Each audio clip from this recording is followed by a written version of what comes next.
Living in Vancouver for 1 year pushed us to make the most of our time there. We traveled every weekend, documenting our adventures. But when we moved to Buffalo, New York in 2017, local travel seemed to fall by the wayside. What used to be adventures to the local mountains turned into commercial flights to faraway destinations. Even our biggest helicopter adventures have been thousands of miles away from New York State. As we watched the last year and a half pass, one season dragging into the next, we felt the urge to take on another big helicopter adventure, but this time we're staying a little closer to home, exploring the neighboring mountains and coastlines of New England. This is that story.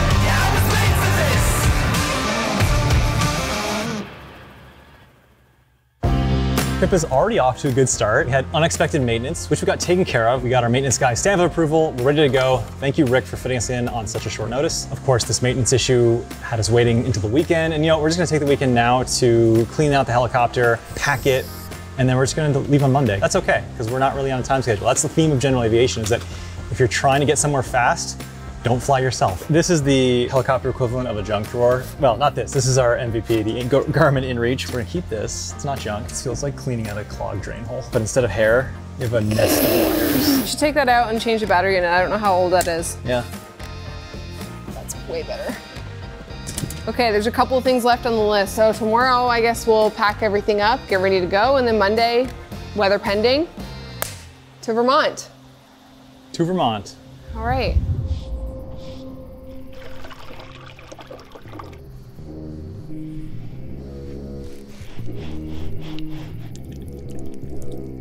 Everybody's been treated with a little permethrin. For this trip, we are trying to minimize the amount of clothing that we're taking because we want to maximize the amount of camera gear we're taking. We're super pumped because Cuts hooked us up with shirts, long sleeves, sweaters. We always talk about how we like to have less things, but higher quality things.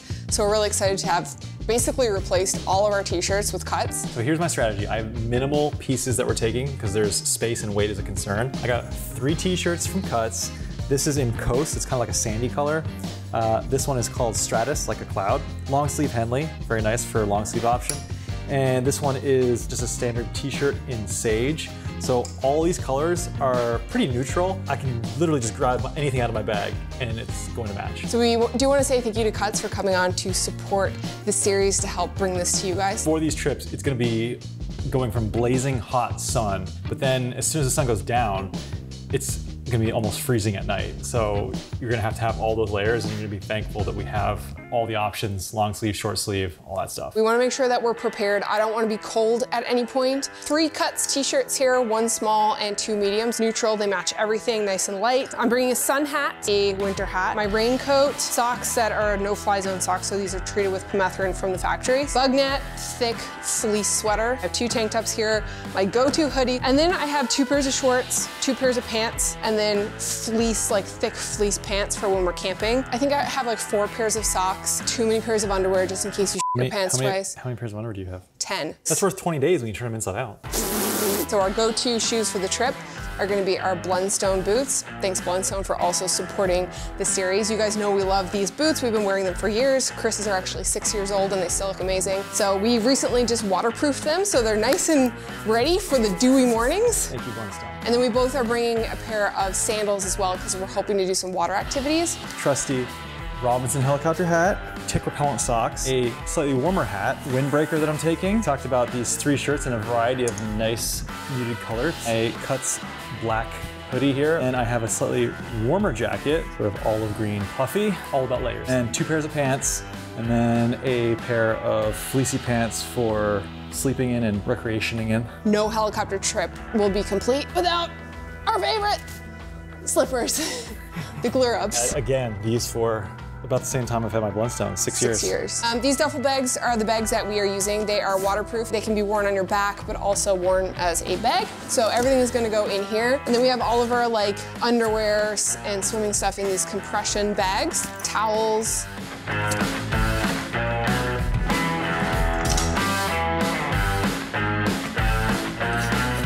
your face. I really struggled with figuring out what pants to bring. He's like, I don't know what to bring. I wear the same pants every day like a cartoon, so it wasn't hard for me. I didn't even wash them. You, Chris. This looks like a monster storm that's coming. We expect landfall in the next couple of hours. They will be at 155 miles per hour. Storm surge. Ida is just about to make landfall, and I think it's going to be a pretty big disaster for the people down in the southern part of the U.S. It kind of makes us worrying about its trajectory kind of irrelevant because it's going to have so much devastation, I bet. But nonetheless, we have to worry about that for our own trip too, as it's forecasted to sort of boomerang around and then possibly hit the Northeast. So this is something we'll have to think about. I think we're planning on being in a possible bigger airport around the weekend time, next weekend basically, when it's supposed to be up around our neck of the woods. So if we have to try to find hangar space, then we might have to worry about that. So something to keep in the back of our heads. So it started off, it was supposed to be a weekend trip, and it kind of snowballed from there. This has turned into something a lot bigger than we had anticipated. So we're gonna hit a lot of the spots that you guys gave us recommendations for on Instagram, but I also kind of want to show you guys the variety of different places that we land when we're flying. Anything from totally off airport landings, which are my personal favorite, to small little aerodromes or just little grass strips in the middle of nowhere, all the way up to bigger airports that are technically international airports. So we're gonna give you a whole sampling of those. As of right now, we have decided to head east. We're gonna hit Vermont first. We're gonna stay at Basin Harbor. We're gonna check out Lake Champlain. We're gonna do some water activities. We're gonna take some photographs. So next stop on the list is Franconia, and that's in New Hampshire. And we're hoping to check out a couple of the mountains there. And then we're gonna fly to a smaller little airstrip called Wentworth, which is basically a airstrip that we can probably camp at. So we're planning on camping there for a night or two. And we're planning on stopping at one of the bigger areas there, Portsmouth, and probably land at an airport there. So after we check out New Hampshire, we're then gonna head over to York, Maine, check out lobster rolls, get some proper seafood. I think by that point, we're gonna want a little bit of a rest and a little bit of a moment to recharge and charge up our things. So next spot, we're gonna head further east and check out Harpswell, Maine, and we've got a tent rented there, which is on a farm, and they've given us permission to land right next to the tent, so that's gonna be pretty awesome. And after that, depending on time, we may have another destination. We're trying to work the details out, but it may be an island landing somewhere, so to be continued, to be determined. So that's the tentative plan. Looking forward at the weather, we're really not sure if it's gonna go as planned. As of right now, tomorrow, there's actually supposed to be thunderstorms, and we're not sure if we're gonna be able to make it across the Adirondack Mountains. We're gonna make sure everything's packed perfectly here in the helicopter tonight, make sure the weight and balance is done so that tomorrow we can just show up and leave. Yeah, I'm looking at the car and I'm thinking, that's a lot. That's a lot of stuff. Plus the wheels. Pack it. All right, let's do it. Okay, we're gonna measure. We're gonna weigh everything that's in this. We need to show this. I don't know if it's all gonna fit. All right, let's weigh everything. 14 pounds. 6.3 pounds. So 12 pounds for both. Heli first aid kit. 13 pounds. Drone bag. 21.7. Drone box. 10 pounds, 45. Okay, this is our tent. 6.4. 7.5, 5. Camp table. 3 pounds. Camp chairs. 4 pounds on the dot. Our mobile studio. 5.35. 1.45. My bathroom kit. What do you have in your bathroom kit? Portable John with female attachment. You're in the woods, you need the trowel. All the stuff you need to poop in the woods is in that kit, huh? Bathroom kit. 1-0. 1 pound. Important piece of the kit. 7 pounds. 12 pounds. 20.35. 2 more. 19.05. 23.75. That's it. All right, let's add these up. Plus 8, plus 12, plus 182 pounds. We do the weight and balance because you have to be under a certain total gross weight. I know that the density of this luggage is not really gonna be an issue, but we should go through the motions and add it up anyway. 182 pounds for all of this luggage. It's interesting because 182 pounds, that's basically the same weight if you were taking a single passenger. So all of this is gonna take up both back seats. We'll factor in, say, 90 pounds on either side. We're well under the weight limits. I'll do the formal weight and balance with my app that I have that will actually calculate the center of gravity, both forward and aft, as well as left and right. And also too, as we burn off fuel, that 279 pounds of fuel will get closer, will approach zero basically. Shall we pack? Let's pack it. All right, let's do it. So despite not having 2 gas cans, it's filled, I'm pretty sure it's filled just as packed as it was before. We're well under our gross weight, And it's just a matter of packing it in like Tetris. It's a pain in the butt when we land because then we have to get to something underneath, we have to take it all out, pack it all back in. But we're no stranger to that. We did that a lot on Cold Island. Update on the forecast. Thunder and lightning till noon in the Adirondack region. Yeah, we could probably scoot out at like 11 or 12. That's kind of what I think is reasonable. I'd rather be there waiting on weather rather than not being able to get out and then weather sock us in somewhere or unprotectably change. Try to make it as far as we can tomorrow.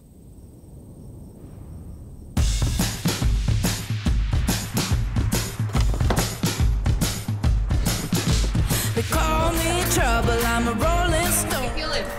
Good. I hope we do too. We already had to go home, we had a GoPro mount.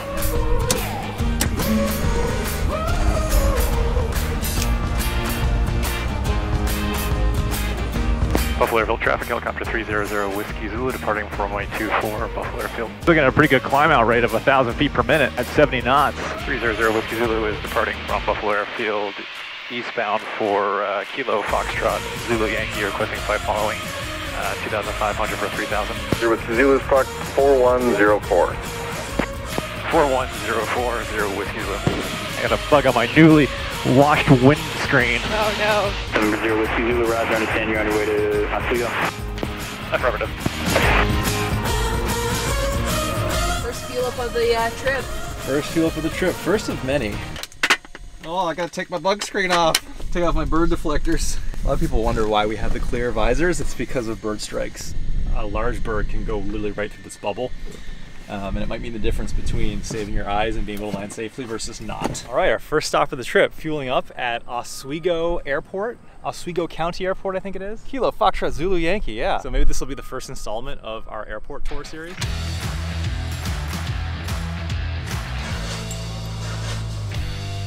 We have 2 runways, which is completely meaningless to us because we didn't use either of them. Has a nice functioning windsock. The pumps are very far distance away from the FBO, so I have to go to the bathroom. Bathroom? Air-conditioned FBO. Restaurant. So we're en route to Basin Harbor, flying over the Adirondack Mountains now. It's so pretty. Oh yeah, it's lovely in here. Very remote, not a lot going on down there. Not a lot of emergency landing spots, to say the least. We were making a decision to go either through the mountain range or around the mountain range.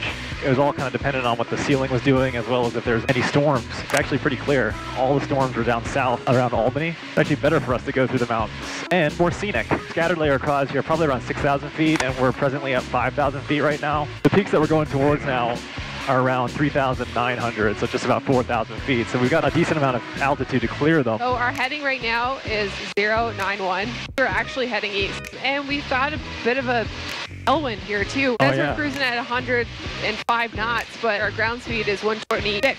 Ticonderoga traffic, helicopter 300 Whiskey Zulu, 2 miles to the west, straight in for the ramp. See a sock? I think it's in that circle.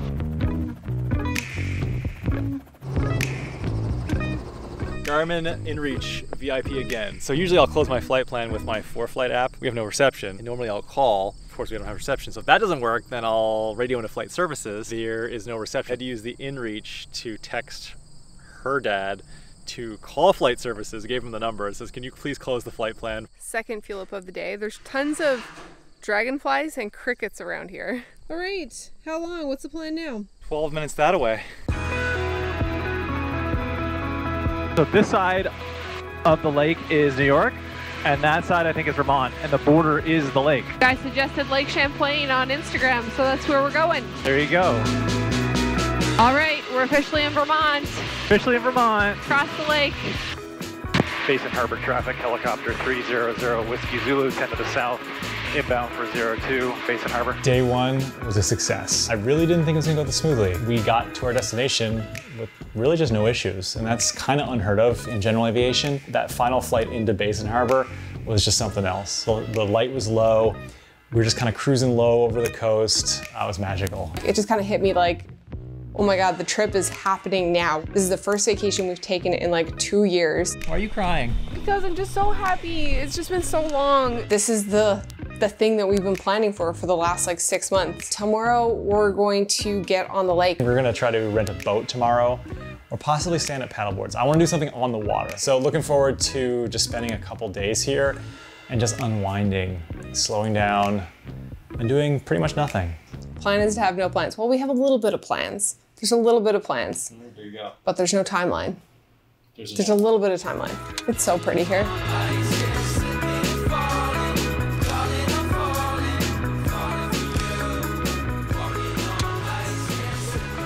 It's like a squeeze breeze. Ooh, that is nice. Oh yeah.